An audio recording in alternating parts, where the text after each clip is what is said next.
5 things this week. Week ending June 28, 2020. First thing. On Sunday, the 21st of June 2020, in Forbury Gardens, Reading, UK, 3 people lost their lives in a terror attack by a 25-year-old Libyan male, Khairi Sadallah, that the authorities categorize as a refugee. Sadallah came to the attention of MI5 in 2019 when he was suspected of intending to travel overseas for terror purposes. At the time he was not considered a threat, so was not fully investigated. The lefty MSM are already talking about mental illness and PTSD in a vain attempt to deflect from the ideological root cause of these acts of terror. Second thing. Statues. First they targeted slave traders, then they targeted the descendants of slave owners, now they target the very founders of American civilization. Where does it end? The slave traders' removal is justified, but should be done with an eye to lawful process, not mob rule. The descendants' removal is somewhat more problematic as the descendants cannot morally or legally be held responsible for their forebears' actions. The attacks on the founders is nothing less than an attack on the American people by the enemies of the nation. The Marxists, communists and anarchists are seeking to dismantle the USA from the inside, an act which must not be allowed to happen. Third thing. Violent week. Chicago, Father's Day saw 104 people shot with 14 fatalities, including 5 children, with a further 41 shot, 6 fatally the following day. In New York, murders and shootings saw an increase of 358%, with 28 shootings in 72 hours after the 600-strong undercover police unit was assigned to other duties.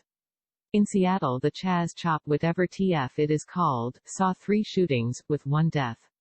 These Democrat-run cities have been embracing the defund police calls, and are paying the price. Police morale is at an all-time low, the blue flu is rampant, and the criminals know they are unlikely to be brought to justice. Defund the police is utter madness.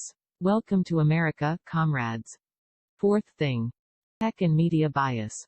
The political right are being systematically deplatformed and censored on social media, and constantly attacked by a politically charged left-wing media.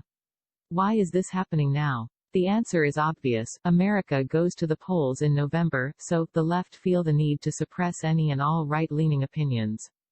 This is not healthy for an open democracy. In fact, these actions undermine the very fabric of democracy. If the right feel they are being excluded from participating, then they could, understandably, reject democracy.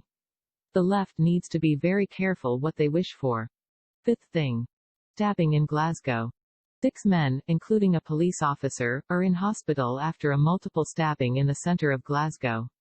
A suspect was shot dead at the scene. Police Scotland said they are not looking for anyone else in relation to the incident at a hotel. Armed police were called to the Park Inn Hotel on West George Street at 12:50 British Summer Time on Friday after reports of a stabbing incident, and arrived on the scene within 2 minutes. Police Scotland says the male suspect, who has now been named as Badreddin Abadia Adam, died after being shot by specialist officers from the force. He was 28, and from Sudan. Assistant Chief Constable Steve Johnson said the incident is not being treated as terrorism and police were continuing to investigate the circumstances. The mainstream media are focusing on weak Wi-Fi and specified mealtimes as being the cause of this atrocity, rather than the weak border system which sees more and more illegal immigrants being given hotel rooms and free meals all over the UK.